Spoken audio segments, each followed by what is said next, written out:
Bob here, Chopper Bob Customs, and back at work on the 39 Ford Carson top. What I did yesterday, and I showed you at the very end of the video, was I created the front bow. Now this is 1/2-inch conduit. I buy it down at Lowe's. The first piece was sort of trial and error. I didn't really videotape it because it's kind of boring work trying to make it so that it follows the contours correctly. You can see where I've put marks on it. But now that I have it, I have a pattern to go by, and so I've taken and I've laid out the third bow, the back bow. And what I've done is I've given myself an extra 4.5 inches at both ends for bending. Chances are, if it comes out correctly, I'll be putting a cut right here. And then this is where the last big bend starts for that final kick down at the very end. Now this is an estimate, but this is basically where this one starts.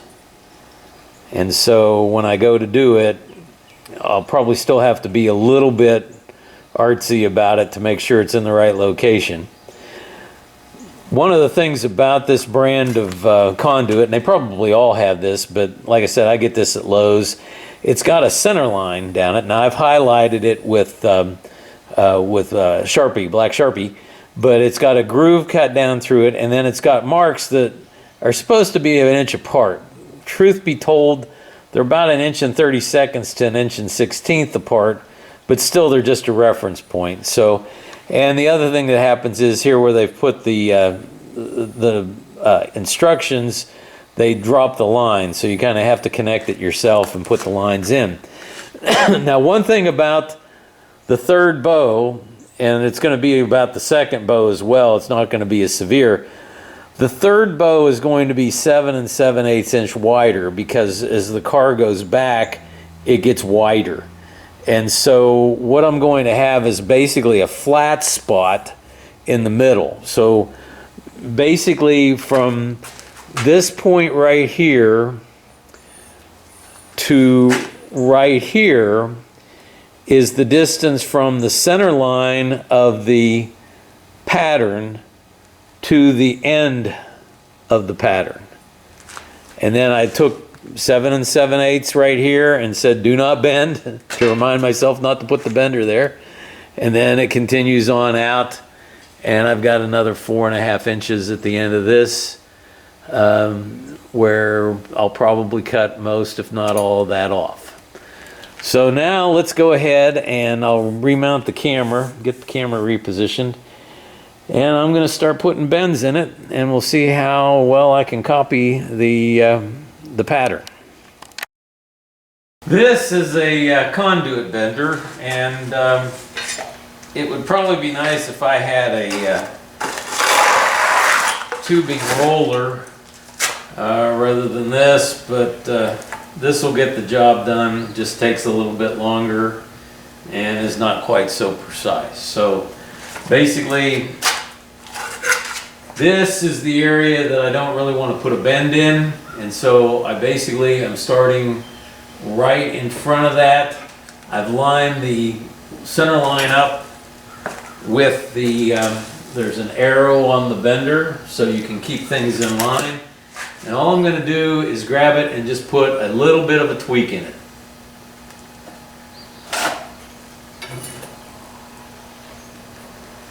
And then I'm going to move it 1 inch and put another little tweak in it. And just do that down the length until I get about 6 or 7 tweaks in it. And then I can hold it up to my original front piece and I can see what kind of progress I'm making. Obviously need a little bit of an adjustment here. But I don't know whether you can see that. There's a curve there right now. And we hold it up to the center line of the original piece and you can see that I'm starting to head in the correct direction. And the truth of the matter is, right in through here, it probably doesn't need as much bend, so I'm probably going to come down here and put a little bit of a tweak in it down there.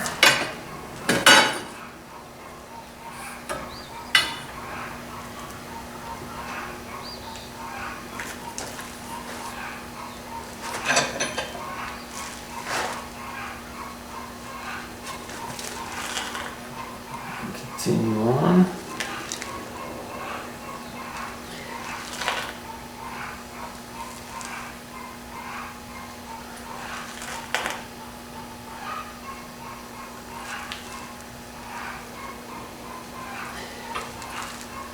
Okay. I may have gone a little too far, but we shall see what it looks like. Actually, we're looking pretty good. I'm liking what I'm seeing there. It looks like basically the last bend is all I really need to do. So let's see, I may be a little bit off here.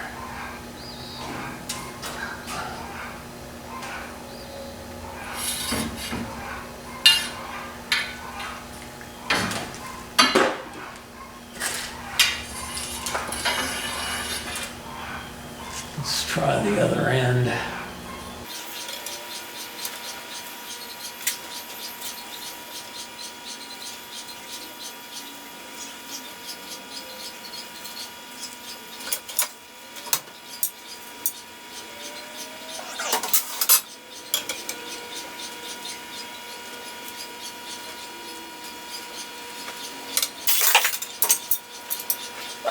So what I'm going to do, I'll reposition the camera and we'll go over and see how this follows the contour on the car.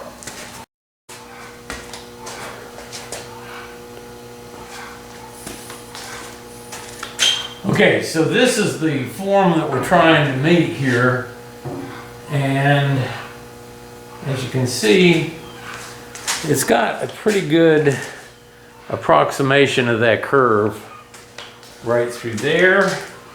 And now on the other side, I could probably stand to do with just a little bit more bending right in there.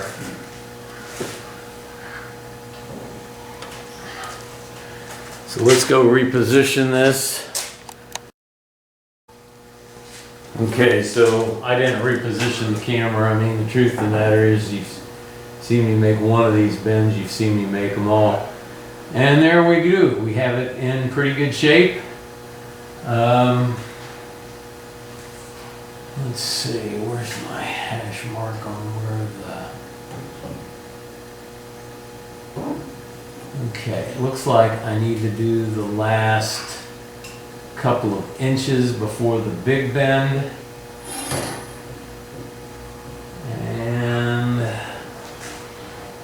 Same thing over here, I need to do the last couple inches before the big bend. Okay, I'll reposition the camera this time. I got just a little bit carried away on two of these bends. So I'm going to slip this in here, I'm going to rotate it around. Now you got to kind of eyeball where the line is versus where you got to take the kink out. Right there, and then usually just a quick little like that usually is all it takes to get that kink out of it. We'll do the same thing over here.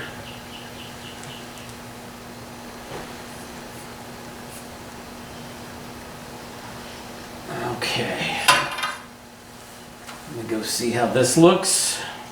Basically the body part of it looks pretty good, and so now what we need to do is we need to make sure that we put a good strong 60-degree bend in right here at this arrow. And so what you need to do is you line the center line. This is where it needs to end up, with this line right here on the center line of the pipe.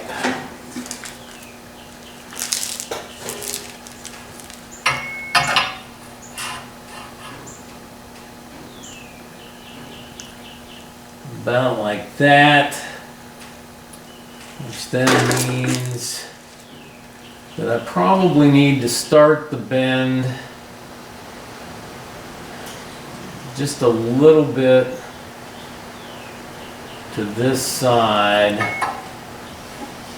of that mark.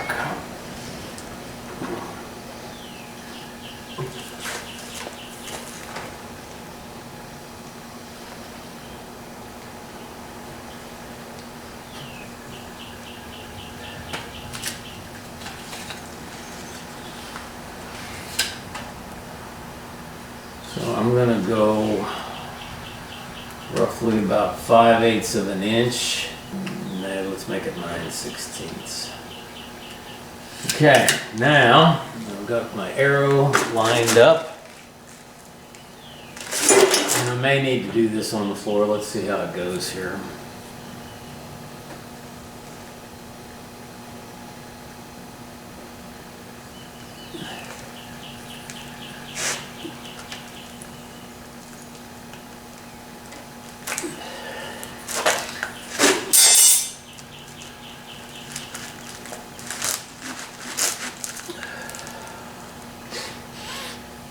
Yeah, I think I'm going to do it on the floor because it's starting to bend back in here.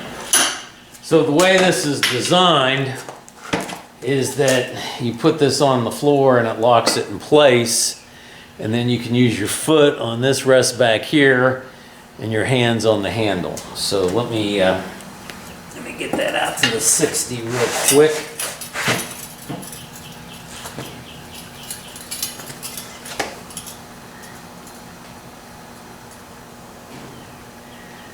And you just kind of eyeball where the center ends up. Okay. And so there's the final curve. And as I said, right there is approximately where it needs to be cut off. But we'll set that here in just a little bit. I'm going to go ahead and turn the camera off and do the final bend on the other end. Well, it's probably not the final bend, but the last major bend. And I'll be right back. All right, so even though I followed that center line as best I could, it still ended up with a few twists in it that had one leg sticking up higher than the other when you try to lay it flat on the floor. So basically you just have to put it in the vise and tweak it here and there, and take the handle of the bender and put it on one leg while the other one is clamped in the vise, and give it a little bit of a twist. But as you can see, with a little bit of tweaking here and there, it lays flat on the floor. Now we'll take it over to the car and see how we hit our mark on the car. This window frame right here goes up about half a bubble from front to back on a level. And I've got this level on the top bows, and it is about a half a bubble up. With it located, it's obviously going to require a little bit of reinforcement on the ends. The cuts, this one's got a little bit of an extra, I'm sorry, the far one's got a little bit of an extra gap because I had to raise it up. I'm going to move the camera now, and we'll see what the front looks like. There's the view, basically dead center down the front. All I got to do now is tack that in place and build the middle one. But right now I'm breaking for lunch. The other side is tacked. It's a little bit tricky because the upright here is fairly thick, absorbs a lot of heat quickly. The tubing is rather thin, and it's also got sort of a galvanized coating on it. So you've got to kind of lead into the thick part and then kind of lay it up into the tubing. So it's a bit tricky, but I got some solid tacks on the other side, and if I get this side tacked in, then it'll be ready to do the rest of the work and then take it over to the bench and finish welding it once it's all approved. So we'll go ahead and put a couple tacks in here, and then I'll go to I'll move to putting the center bow together. Let's see if I can do this without melting.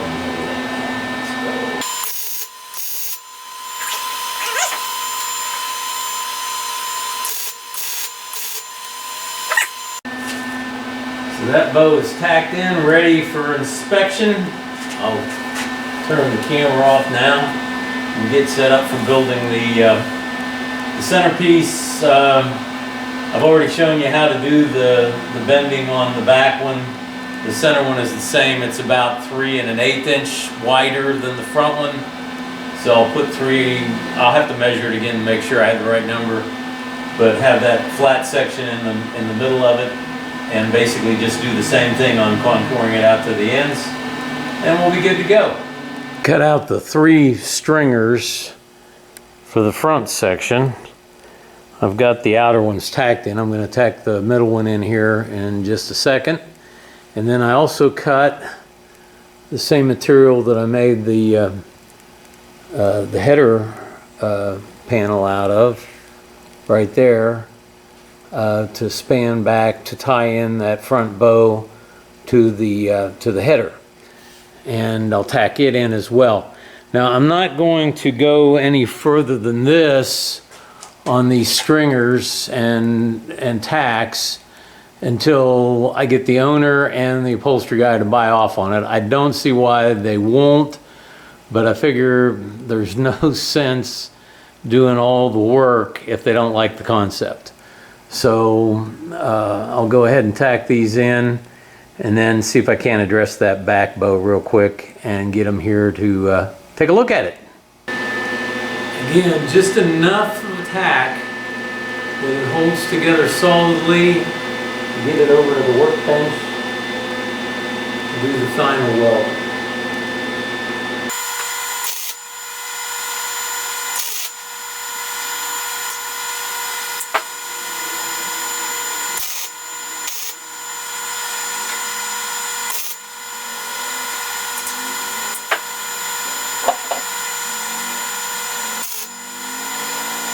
It's good and solid. Regardless of where I measure this, this side over here is about a 1/2 inch lower than that side over there. And I was thinking about cutting a pie cut in here and bringing it up, but looking at these booger welds on here, I think what I'm going to try and do is cut these booger welds, because they're bad. They're actually broke right in through here. See if I can't loosen that bolt and pivot this up, and then come in here and put some decent weld on it. So that's what I'm going to try first, and we're going to see if that will do it. So I'm going to get set up and do that.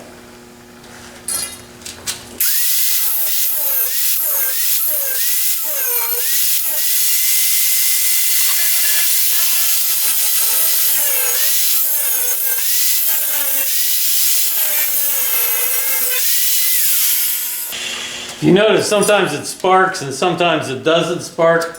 When it doesn't spark, that's brass, because they have brazed this and welded it. It's just a mess. I'm going to have to take a lot of time to clean it up so it works good, and I'm betting that the other side is probably the same thing.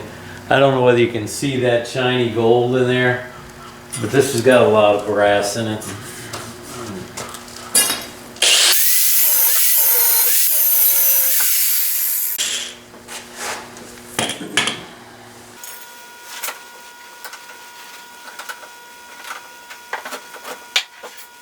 It's another thing I've got to address. The screws in this wood are just falling out. Oh man.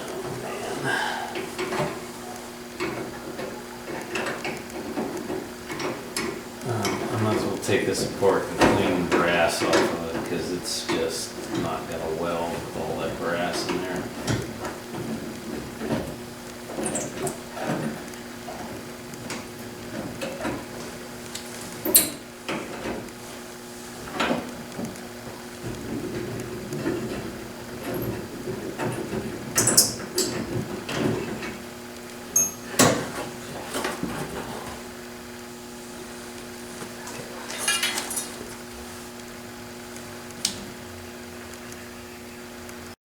Measuring from the top of the metal bow part right here to this bow, and then measuring from the Dutchman panel to the wooden part of this, it's all very close. And the thing about it being very close is the holes in the wood are in really bad shape. The wood itself is actually pretty good, but the holes in the wood are pretty bad. And what I'm going to be doing is making a hoop to go on the underside of this so that I can tie it to this hoop right here on this side and over on that side. And I'll be able to put some tabs on that hoop so that I can screw into some fresh wood in this wooden bow when I get to that point. But right now what I'm going to do is I'm going to go ahead and put a couple tacks in here. I've got all the brass cleaned out of it. I got nice steel right there to work with. Put a couple 3 tacks in so that when I get it over to the bench I can go ahead and do it right. I haven't looked at the other side. It's probably brass as well. I'll have to cross that bridge when I come to it, but right now I'm setting this side, and then I'll be able to have Bud, the car owner, and Grid, the upholstery guy, come in and approve what I've done so far, so I can go ahead and put the rest of the structure together and then take it off the car and over to the bench to weld it. So let me get these locked in.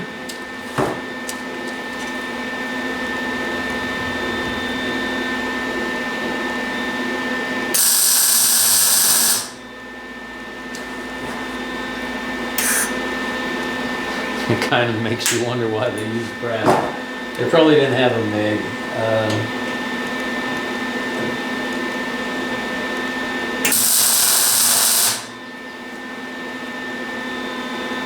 Okay, that will do the job. Okay, so I'm sitting on the running board because my back is killing me after today. Where we're at right now, I've gone ahead and contacted the customer, told him he needs to come over here and take a look at it and approve it. If he approves it, we need to have the upholstery guy come over and take a look at it. And if he approves it, then I'll go ahead and put the rest of the stringers in there, and I'll go ahead and put the all the finish welds in it, and then it'll be ready to go to the upholstery shop. So I got a feeling that with the upholstery guy's schedule that I'm probably going to be doing the Ackerman for my next video. If you're interested in Ackerman, or if you know someone that needs to know a little bit about Ackerman, I'm not an expert by any stretch of the imagination, but I do know enough to fix my race car. So tell your friends, like the videos, comment on the videos, please. And by all means, hit that subscribe button. Subscribe to my YouTube channel. And like I said, I've got some great stuff coming up this year, and I hope to have you along with me. So please subscribe. Until later, Chopper Bob out.